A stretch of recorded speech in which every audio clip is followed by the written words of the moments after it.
Ok, hãy trở lại với kênh của mình là Ruralenta1 nha mọi người nha. Hôm nay mình nghe người ta nói là cây cao su với cây cà phê của người ta sẽ gãy hết mọi người ạ. Hôm nay mình sẽ vào vườn của mình, sẽ đi thăm cà của mình nha mọi người nha. Mọi người hãy đi theo mình nha. Mình sẽ quay camera mặt sau nha.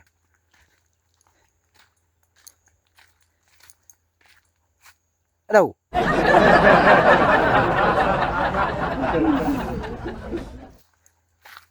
Cần ngã rồi mọi người ơi. Đây.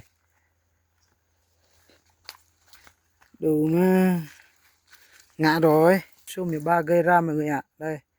Cà phê của mình. Tiếc.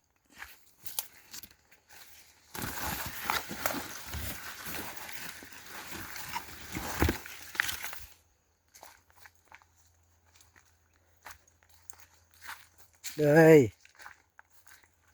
Đúng là báo số 13 rất là kinh khủng. Đây cao mình gãy rồi. Đây. Sang năm là có trái rồi mọi người ạ. Đây. Nó ngã hết. Tiếc không?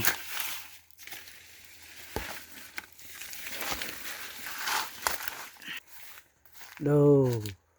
Đây mọi người ơi. Cà của mình chín rồi. Đây. Đây là ngã rồi mọi người ơi. Đấy. Nứt luôn. Thấy hú của nó chưa? Tiếc. Cái này ngã rồi. Được. Bão số 13 rất là mạnh luôn. Mình sẽ vào thăm ở trên nha mọi người nha. Đây.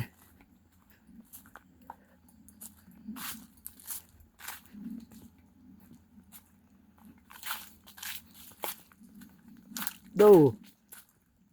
Lá nó giống như muôn ngô cục luôn đấy chứ. Đấy.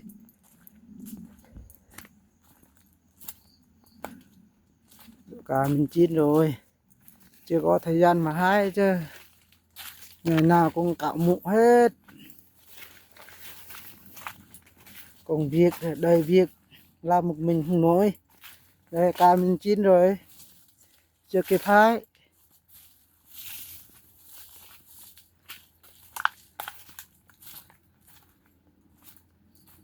Mình sẽ cắt cái cây ở đây.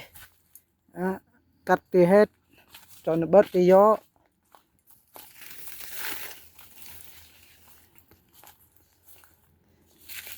Người ta cũng khóc luôn. Cây cà của nó cây nhỏ nhỏ cũng gãy hết. Được, tiếc. Cây mình đây này gần ngã rồi đây mọi người ơi. Đây. Nghiêng một bên rồi.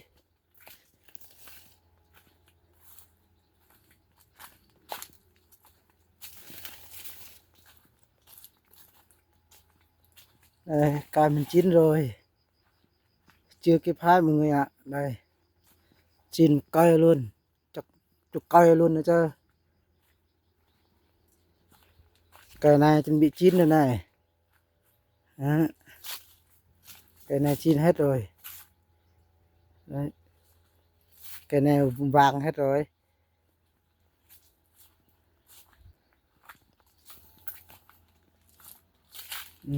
Cây này cũng chín hết rồi. Được. Công việc sùm. Chưa có thời gian mà hái. Cây này cũng chín hết ở đây này. Đó.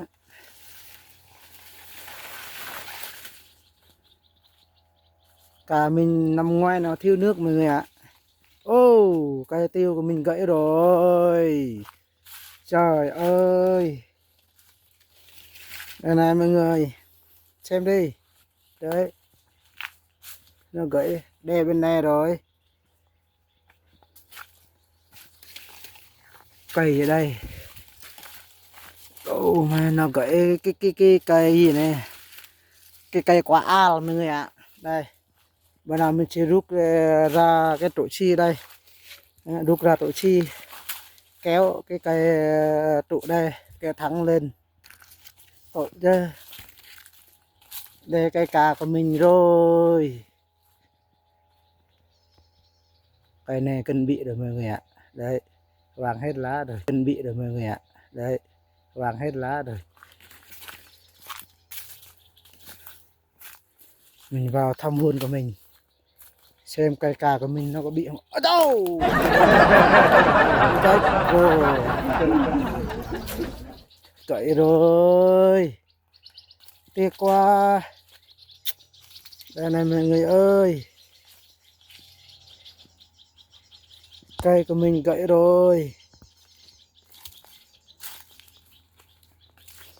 Đùm bê luôn. Đây, bê trụ chi luôn mọi người ạ. Gãy luôn, băng luôn. Báo ơi là báo. Đồ. Tiếc quá không. Để mép cà mình bên này rồi. Đúng rồi.